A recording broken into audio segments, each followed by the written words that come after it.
Hi there, this is Rachel, also known as Happay, the crafty chemist, and I am going to be sharing with you the 13 pages that I colored in the month of May. And I'll start with the ones I did for the hashtag for May that I created, which was color page 23 by the 23rd. And for May, we did Lulu Mayo. And I have now 5 Lulu Mayo books.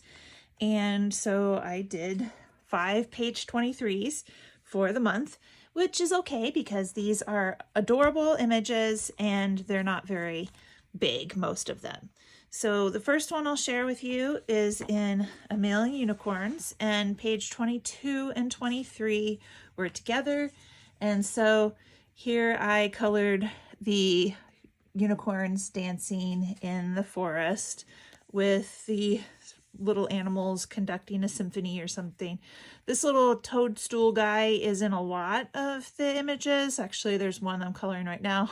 It's in there playing the flute. So that one appears a lot. How I did this one was I based it entirely with gel highlighters. I have 3 different brands, and so everything is based, except for the unicorns. Everything else was based with the gel highlighters. And then I think I probably was using Prismacolors over the top because that's just what's sitting out here next to me at the moment. So that looks like everything that I used in here for this one would have been the gel highlighters. And I finished this one on the 22nd of May. So I was cutting it close. So that's the first page for the month. And second, I have in A Million Cute Animals, I have this page here is 23 with I think they might be hedgehogs. I don't know. I just kind of made them a brownish color and they're in the little envelope. I looked for some inspiration and I picked a color scheme off of Pinterest and went with that. And I also did base this entirely with the gel highlighters and then colored over it with colored pencil. I finished this one on the 23rd, so that one is even closer because it is on the 23rd. In A Million Sloths, I colored a 2-page spread here, and this one I used chalk pastels to color, and so everything is based with either ink tints or chalk pastels, and then colored over with colored pencils. And so we have a couple of sloths on each page, but then also this has the monkeys up here and they're hanging out with some cakes. I finished this one on the 12th. I noticed I just wrote the wrong date on here, but I did finish this last month, so I don't know why I have written June 12th. It was finished on May 12th. And then in A Million Llamas, I colored page 23 in here, which was the llamas in the hammock with this wreath around them. I finished this one on the 21st. This one I worked on pretty much every day. I had it sitting next to me where I watch TV in the evenings with my husband. And so on this one was coloring a little bit during TV until I would get too tired and then I would just watch TV. So this one was worked very slowly throughout the month. I did color another page in here and I'll go ahead and show it, and then I will talk about the mermaid page, but I colored this one as well. Again, it was sitting by the TV. I finished it on the 6th of May and it was just down there. This is the book I had down there last month. This book, A Million Mermaids, will show one of the mermaid pages I colored for the month. I colored,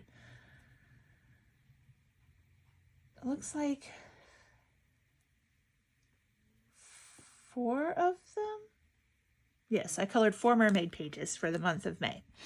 And so here I colored this page 23, which is a wave, and it was done again with gel highlighters to color most of the background, not entirely all of it, because this looks like I used Inktense.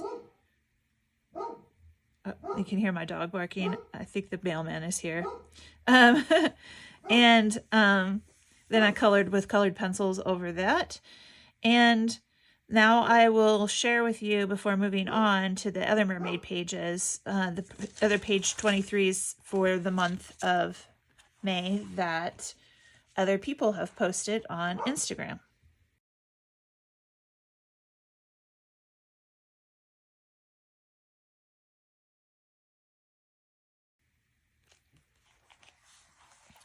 Okay, moving on to other mermaid pages. I colored one in Mythographic Frozen Fantasies, and that one is,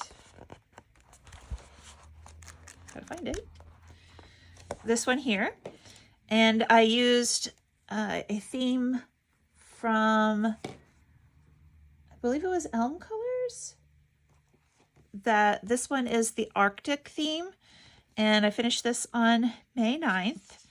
And this has alcohol markers for the base of it, and it has some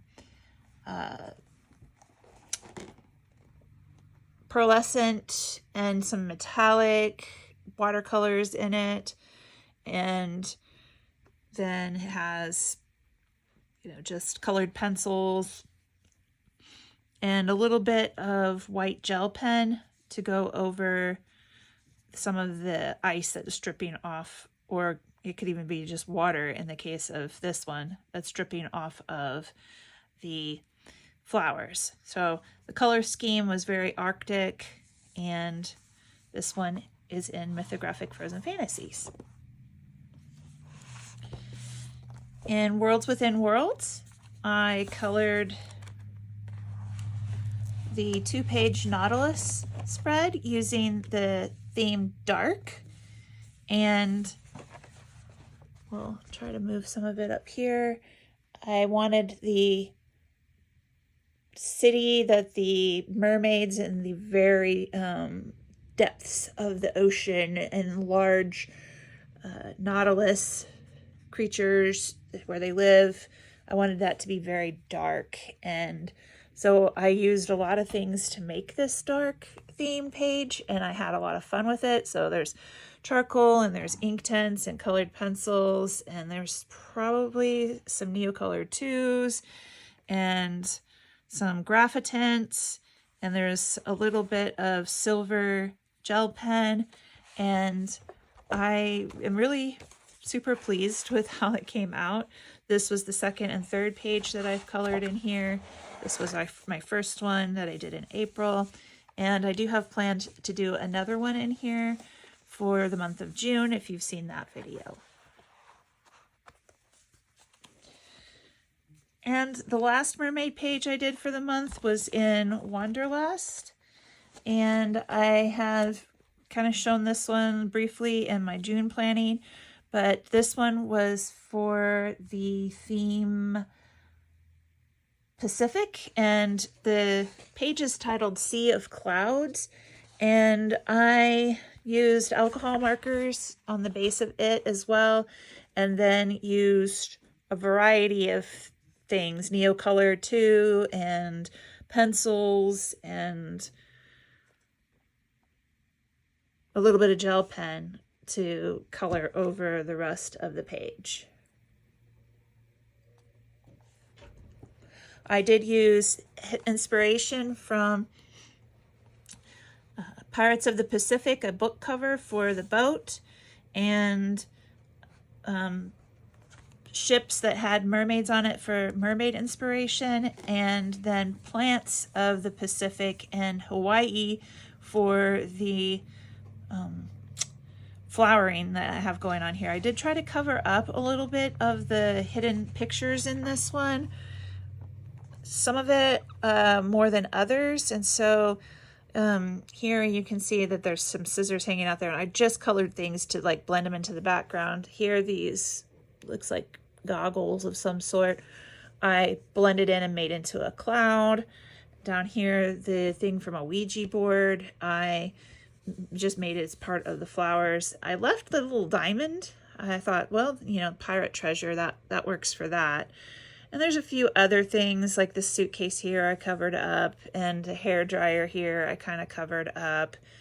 And down here there was a dumbbell that I managed to cover up a little bit. So there's things that are hidden in here still. There's like a jar here that I just tried to make it as less visible as possible. And I do have another way that I'm going to try to cover things up, because I do love these books and I think that they have some really beautiful images in them, and I want to keep coloring in them because it's a good challenge for me, but I don't really like the hidden images.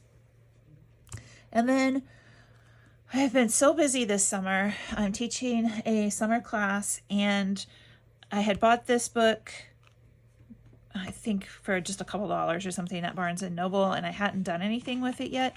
And they have like a color palette to choose from for things, and the test page, I ended up pulling it out because it's not going to be very useful to me on the front page, but I colored the first page of this one, which I think is probably a red panda. I did do a video about using black pens, and the Derwent Line Maker pen just didn't work out all that well. But I have used some Neocolor 2 and some white gouache and some green gouache and brown gouache and just other gel pens, and then the line maker pens and colored in the dots on here. I do have some dot things coming. I finished this one on the end of May, and it's my last page for the month. I don't think it's too bad that the Derwent line pen was not working all that well through most of this, because it doesn't make it a flat black. And I might kind of try playing around with these a little bit and see what happens if I put some like pastels in there and like make it a little bit more kind of like up here I did with the Neocolor 2, just fill in some of that white space there just to make it a little less of this like mosaic kind of thing. But there's a bunch of images in here. I actually have no idea how many. This is the volume 3 collection, and I figure it's gonna be really nice to just put the color in there and not really think much about it and see what pattern emerges by the end of the book. The dots are very small, so they're smaller than like the tip of the Neocolors, and so that's why it ended up being a little bit smudgy, but they're obviously bigger than the tips of some of those markers that I was using on it. I do want to try to make it so that the numbers are as hidden as possible. I have some other kind of color by number sort of things that I will probably pull back out. They're really big images. This is at least small enough for me to carry around. And and I also did use some acrylic paint pens. They're Archer and Olive brand. And we'll just, start playing around with it. I'm gonna guess this one's a hamster, but I don't really know. Like, you can't really tell very well what they are, and I have no idea what this one here is. It's got a big blotch of like 1s, 2s, and 3s, which are white, yellow, light orange, and dark orange in here, and I just really have no idea what that's gonna be. Maybe it's a fish. I don't know. I can't tell at all. Or some sort of bird. Maybe it's a bird, because that could be a beak over here. It's really impossible to tell. Well, actually, I can tell that one's a jellyfish, but a lot of them are really hard to tell. Like, this is just no way. I have no idea what that is. I had no idea what this one was until I started seeing like some ears appearing here and the browns coming in. So if you're looking for something that's kind of mindless and just different, check out some of these circle mosaic books. And that's everything that I colored, and all of the pages that were colored for the May hashtag color page 23 by the 23rd. I'll make another video here soon posting what the hashtag for June is, although it's already been kind of shown in my June coloring plans. And that's it for now. Happy coloring!